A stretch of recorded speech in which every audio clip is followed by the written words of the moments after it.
இளைஞர்கள் மத்தியில் ஒரு மாற்றம் உருவாயிருக்கு அப்படின்னா, அரசியல் பேசுகிறாங்க அப்படின்னா அது இந்த தேர்தல். இந்த களம் யாரும் பார்க்காத களம். 8% 5% தாண்டாதுன்னு சொல்கிறவங்களாம் இந்த எலெக்ஷனுக்கு அப்புறம் 5% சீமான் ஓட்டு, ஃப்ரெஷர்ஸ் ஓட்டு, 15% 16% அதிமுக திமுக ஓட்டு. இதில் அதிமுக அதிகமாக வாங்குறாங்களா, திமுக அதிகமாக பிரிக்கிறாங்களா, இப்படி பேச வந்திருக்காங்க. இதுக்கு முன்னாடி இது இல்லை. ஒன்று ஒன் சைடடாக இருக்காங்க, இல்லையா களத்தை தெரியாமல் பேசுகிறாங்க.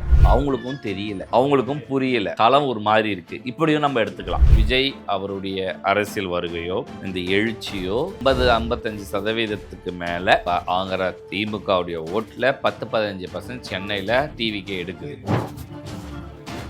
ஸ்டாலினை சிஎம்மாக்க தான் எடப்பாடி உழைக்கிறாரு, எடப்பாடி எதிர்கட்சி தலைவராக ஸ்டாலின் உழைக்கிறாரு. அதுதான் இந்த மக்களுடைய புரட்சியோ எழுச்சியோ இந்த தேர்தலில் நிரூபணம் ஆகும் பட்சத்தில் இவங்களுக்கு இது பெரிய சவுக்கடியா மாறும். நேயர்களுக்கு வணக்கம். இன்றைய சிகே டாக் நிகழ்ச்சியில் பல்வேறு அரசியல் மற்றும் சமூக நிகழ்வு குறித்து உங்கள் சிகேவோடு பேசவிருக்கிறோம். வாருங்கள் நிகழ்ச்சிக்குள் செல்லலாம். வணக்கம் சார். சார், தவேக தலைவர் திரு விஜய் அவர்கள் நேற்று ஒரு அறிக்கை விட்டிருந்தாரு. என்னன்னா, இது வரைக்கும் ஒரு அனுபவசாலிகளுக்கு மட்டும்தான் ஒரு அரசியல் இருந்துச்சு. ஆனால் இப்போ பார்த்தீங்கன்னா வெகுஜன மக்களால் அது உடைச்சு நொறுக்கப்பட்டிருக்கு. அது தாவேக்கா தான் காரணம் அப்படின்ற மாதிரி சொல்றாரு. அது உண்மையா சார்? ஏற்றுக்கிறீங்களா? இல்லை, வெகுஜனத்துக்கு எப்பவுமே ஓரளவுக்கு அந்த அடித்தட்டு மக்களுக்கு என்றைக்குமே அரசியல் கட்சிகள்லேருந்து ஓட்டு வேணுன்றதுக்காக ஒரு புரிதல் இருக்கும். இளைஞர்கள் மத்தியில் ஒரு மாற்றம் உருவாயிருக்கு அப்படின்னா, அரசியல் பேசுகிறாங்க அப்படின்னா அது இந்த தேர்தல். அதாவது இதுக்கு முந்தைய தேர்தலில் அப்பா அம்மா அப்பா மேஜராக எந்த கட்சி ஓட்டோ அதுதான் அம்மா, அதுதான் பையன், அந்த குடும்பமே 90% அப்படி தான் வந்திருக்கு. இந்த தேர்தல் பையன் என்ன ஓட்டோ அதுதான் அம்மா, அடுத்து அப்பாவும் சேர்த்து. பையன் சொல்கிறது குடும்பம் தீர்மானிச்சிருக்கு. இதுதான் ரிவர்ஸ். இந்த தேர்தல் இதுதான் களமாக மாறி இருக்கு. ஸோ இப்படி தான் அவர் இதை தான் அந்த மாதிரி நெரேட்டிவாக சொல்கிறாருன்னு நான் பார்க்குறேன். இந்த களம் யாரும் பார்க்காத களம். அதாவது திருப்பி சொல்கிறேன், என்றைக்குமே அப்பாவுடைய ஷேடோவில் வளர ஒரு குழந்தை, அப்பாவுடைய ஷேடோவில் இருக்கிற ஒரு ஒய்ஃப் அம்மா, இவங்க 2 பேருமே அப்பா பேச்சு கேட்டே வருவாங்க. பசங்க அப்பாவை ஹீரோவாக பார்த்து வருவாங்க. அப்பா பண்ணுறது சரியாக இருக்கும்னு நினைக்கும். இதுதான் ஃபார்முலா. இன்றைக்கி அப்பா பையனை ஹீரோவாக பார்க்குற காலமா இது மாறி இருக்கு, இது மாற்றிருக்கு அப்படின்னு சொல்லலாம். விஜய் அவருடைய அரசியல் வருகையோ இந்த எழுச்சியோ இது மாற்று. இப்போது 8% 5% தாண்டாதுன்னு சொல்கிறவங்களாம் இந்த எலெக்ஷனுக்கு அப்புறம் 15% 18% பேச ஆரம்பிச்சிட்டாங்க. நான் சொல்கிறேன், ஆட்குறை இதெல்லாம் ஒரு பெரிய இம்பேக்டே கிடையாதுங்கன்னு பேசினவங்கள சொல்கிறேன். 20% 25% பேசினவங்களாம் இருக்காங்க, 15லேருந்து 20 பேசுகிறவங்க இருந்தாங்க. நான் சொல்கிறேன் 8% தாண்டாதுங்க, 5% வராதுங்க அப்படின்னு பேசுகிறவங்கள போஸ்ட் எலெக்ஷன் இது 15% 18%ங்க. ஒரு 5% சீமான் ஓட்டு, ஃப்ரெஷர்ஸ் ஓட்டு, 15% 16% அதிமுக திமுக ஓட்டு. இதில் அதிமுக அதிகமாக வாங்குறாங்களா, திமுக அதிகமாக பிரிக்கிறாங்களா, இப்படி பேச வந்திருக்காங்க. இதுக்கு முன்னாடி இது இல்லை. அவ்வளோ பெருசாக இம்பேக்ட் இல்லைங்க, ஒன்று திமுக ஜெயிச்சிருங்க, இல்லை ஒன்று அதிமுக ஜெயிச்சிருங்கன்னு இப்படி பேசின ஒரு மூத்த பத்திரிகையாளர் கூட இப்போ சமீபத்தில் பேசியிருந்தார். அவர் நம்ம பேர் பதிய பண்ண அவர் மாதிரியா பேசின பல பேர் மாற்றி பேசுகிற நேரம் வந்திருக்கு. ஸோ இதுவுமே என்ன சேஞ்சஸ் அப்படின்னா அது இதுதான். இல்லை சார், அவங்க 16% மேலே தெரிஞ்சியும் வேணும்னே இப்படி பேசுகிறாங்களா, இல்லை அவங்களுக்குள்ள எதுவும் செட்டிங் ஆகுதுன்னு தெரியல சார் எனக்கு. இல்லை, அதாவது அட்லீஸ்ட் இப்போவும் இதை சொல்லலைன்னா இதுக்கு மேலே வந்தால் நம்ம பேர் டேமேஜ் ஆகிடும்ன்ற பயத்தில் சொல்கிறாங்க. ஓகே, புரியுதா? களம் அப்படி தான் அப்படின்ற மாதிரி தான் நம்ம பார்க்கணும். இல்லை, உண்மையை சொல்கிறதுல அவங்களுக்கு என்ன தயக்கம்னு கேட்குறேன். ஏன் அவங்களுக்குள்ள தனியாக ஒரு விஷயம் இல்லை தேவா, நான் இது 2 விதமாக பார்க்குறேன். ஒன்று, அவங்க சார்பில் இப்போ நம்மளுக்கு ஒரு ஒப்பீனியன் இருக்குன்னா நம்மளை மாற்றி பேசுங்கன்னா பேச மாட்டாங்க. ஆமாம், நம்ப முடியாது. நம்ம என்ன கருத்தில் இருக்கோமோ அந்த கருத்துக்கு வலு சேர்க்கிற பாயிண்ட்ஸை நம்ம சேர்த்துப்போம். இதுதான் எல்லாருமே பண்ணுறதுமே அதுதான். அப்படி அவருடைய கருத்துக்கு அவர் வலு சேர்க்க பார்க்குறாரு, இது ஒரு பாயிண்ட்டு. அவர் சார்பாக ஒரு சார்பாக எடுக்கிற கருத்துக்கு அவர் வலு சேர்க்கிறாரு. 2வது, அவங்களுக்கும் தெரியல, அவங்களுக்கும் புரியல, களம் ஒரு மாதிரி இருக்கு. இப்படியும் நம்ம எடுத்துக்கலாம். சரி, ஒன்று ஒன் சைடடாக இருக்காங்க, இல்லையா களத்தை தெரியாம பேசுறாங்க. இப்படிக்குள்ள போலாம். ஏன்னா இவ்வளோ இதுவா பார்த்த நமக்கே ஒரு குழப்பத்தை உருவாக்குற அளவுக்கு தான் இருக்கு. ஸோ மற்றவங்க என்ன இப்போ நான் இதில் வரேன். இப்போ நம்ம பேசுறது, நம்ம வீடியோ கொடுத்துறலாம், நம்ம சென்னை நம்ம சார்ந்து இந்த சரௌண்டிங்கில் பேசுறது, நம்ம எல்லார்கிட்ட கேட்கறதெல்லாம் நம்ம பதிவு பண்ணியிருக்கோம். ஊர் சைடு பெருசா தெரியல, நம்ம அந்த பக்கமே போலையே. சரியா? இப்போ சென்னையில் திமுக வெர்சஸ் டிவிகே இருக்குன்றது நம்மளால கணிக்க முடியுது. ஆனால் ரூரல் சைட்லேயோ இப்போ வட மாவட்டங்கள் தெற்கு மாவட்டங்கள்லாம் எடுக்கிறேன்னா அது திமுக வெர்சஸ் டிவிகே இருக்கா, இல்லை ஏடிஎம்கே வெர்சஸ் டிவிகே இருக்கா, இல்லை ஏடிஎம்கே டிஎம்கே டிவிகே இருக்கா? ஸோ இந்த பல்சேகல் ஆங்கிள்லையுமே நம்ம பார்க்க வேண்டியது இருக்குது. இவங்க எல்லா இடத்துலையுமே பார்த்து ஒரு விஷயம் சொல்கிறாங்கன்னா பரவாயில்ல. நம்மளுக்கு நம்ம சார்பு இப்போ நான் நம்ம பேசுகிற வீடியோக்கெல்லாம் இந்த என்னென்ன பாயிண்ட்ஸ் இருக்கோ நம்ம அதை பேசுகிறோம் அப்படின்னா நமக்கு வர பாயிண்ட்ஸ் அப்படி தான் வருது. ஆமாம், இப்போ நடக்கிறதா நான் அப்படி தான் நடக்குது. இப்போ நான் பர்சன்டேஜில் இருக்கு, பஸ்ஸு டிரான்ஸ்போர்ட் ஆகலை, இந்த ப்ராப்ளம் இருக்குது அப்படின்னு சொன்னால் அதுக்கு ஒரு 500 பேர் நம்ம இதெல்லாம் கமெண்ட் பண்ணுறான்.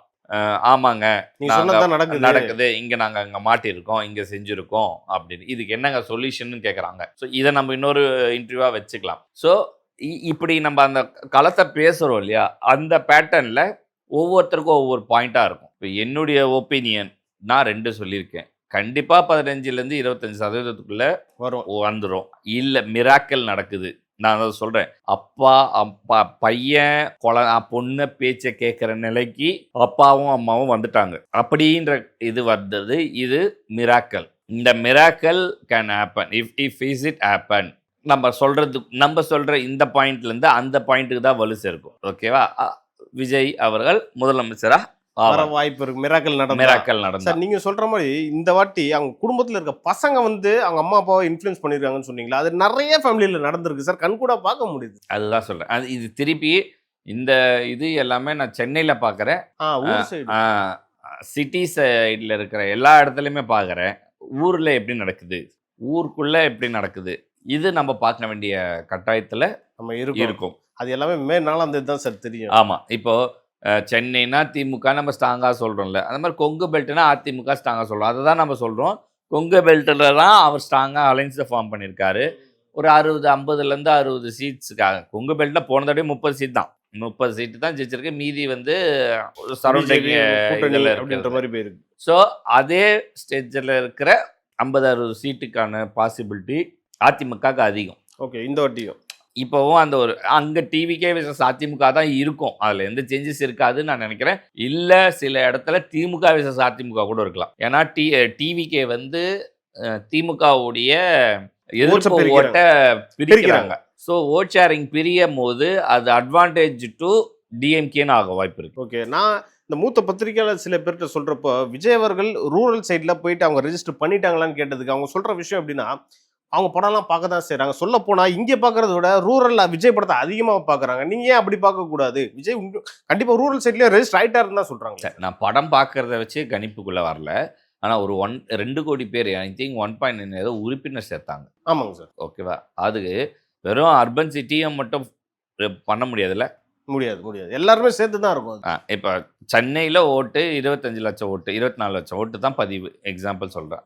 அப்போது சென்னை மாதிரி பெரிய சிட்டிலே 24 லட்சம்னா, கோயம்புத்தூர் முக்கியமான மதுரை, திருச்சி, மதுரைன்னு எடுத்தீங்கன்னா அது 10-15, அது இன்க்ளூடிங் ரூரல் தான்.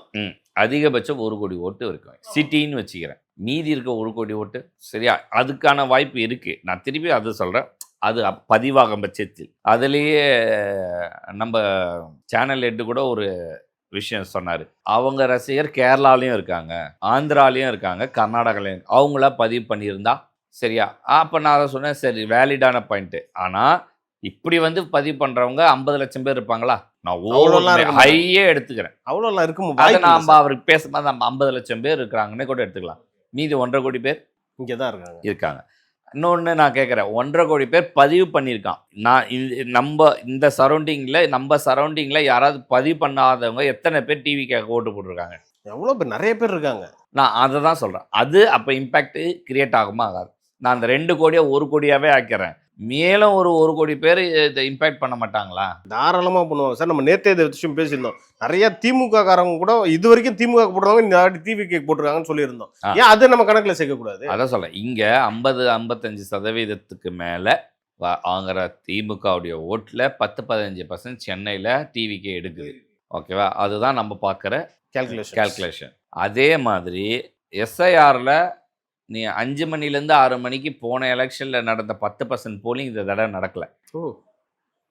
ஆமா, இதை யாரும் கவனிக்கல. அப்ப அந்த 10% போலிங்ன்றது என்ன போலிங்? அது எப்படி சார்? அது கடைசி நேரத்துல இப்போ இவரு சேகர்பாபு தொகுதியில ஒரு பிரச்சனை. என்ன பிரச்சனை? என்னன்னா ரொம்ப நேரமா பூத்துக்கிட்டே நின்னுட்டு இருந்தாங்க. அதனால போயிட்டு நாங்க வந்து ஒரு வாய் தகராறாச்சா, கடைசியில போய் கை எப்பவுமே 5லேருந்து 6 எல்லா பூத்துலயும் ஒரு விஷயம் நடக்கும். அந்த 5லேருந்து 6 நடக்கிற பூத்து விஷயத்துல எல்லா அதிமுக காரன் சில டைம் திமுக காரங்க விலை போவான், திமுக காரன் ஒரு சைடு ஒரு டைம் அதிமுக கூட விலை போவான். ஆனா யாருக்கிட்டையுமே விலை போவாத ஒருத்தன் இன்னைக்கு இருந்தான் இந்த தேர்தல்ல. அதுதான் எல்லாருக்கும் பிரச்சனை. அதுதான் இந்த பிரச்சனைக்கு தொடக்க புள்ளியா? ஆமா. ஸோ இது இந்த இம்பேக்ட் எப்படி இருக்கும்? அப்போ இதுல இருந்து ஒரு விஷயத்த நம்ம புரிஞ்சுக்கலாம் சார். அப்ப இது எல்லாமே நடக்கிறது 2 பேருக்கும் உள்ள ஒரு அண்டர்ஸ்டாண்டிங்ல இத்தனை வருஷமா நடந்திருக்கு. நான் பல தடவை சொல்லியிருக்கேன், திருப்பி அதை சொல்றேன். ஸ்டாலினை சிஎம் ஆக்கதான் எடப்பாடி உழைக்கிறாரு, எடப்பாடி எதிர்கட்சி தலைவராக ஸ்டாலின் உழைக்கிறாரு. அவ்வளவுதான். நீயும் நானும் இருந்துக்கலாம், மற்றவங்க பார்த்துக்கலாம் அப்படின்றதுல தான் இருக்காங்க. ஓகே, அப்போ அதுதான் இந்த மக்களுடைய புரட்சியோ எழுச்சியோ இந்த தேர்தல் நிரூபணம் ஆகும் பட்சத்தில் இவங்களுக்கு இது பெரிய சவுக்கடியா மாறிடுச்சுன்னு தான் நம்ம எடுத்துக்கணும். அதனால கேஸ் நான் எப்படி எடுத்துக்குவேன், டிவிக்கு ஜெயிச்சிரும் சொல்றோம், மிராக்கல் நடந்தா அப்படின்னு நம்ம சொல்றோம். ஜெயிச்சா யார் எதிர்கட்சி? டிஎம்கே தான் இருக்கணும். அப்போ டிஎம்கே எதிர்கட்சியா வந்தா அதிமுக எந்த நிலைமையில கிடக்கும்? இங்கேயோ கிடக்கும். அப்போ அவர் ஃபீல் பண்ணுவார், நம்ம எல்லாருக்கும் பண்ண துரோகம், கட்சிக்காரங்களுக்கும் பண்ண துரோகம் நமக்கு வந்து விடிஞ்சதுன்ற எண்ணம் வரும். சரியா? சரி, அந்த இது வந்து நான் வந்து ஒரு சைக்காலஜிக்கலா சொல்றேன். நம்பர்ஸ்க்கும் ஓட்டுக்கும் இது இல்லை. ஆனா அப்படி நடந்தா அவங்க வந்து காட் இஸ் தேர் அப்படின்னு சொல்ற மாதிரியான விஷயமா பார்க்கப்படலாம். ஓகே சார், உங்க நேரத்துக்கும் கருத்துக்கும் நன்றி.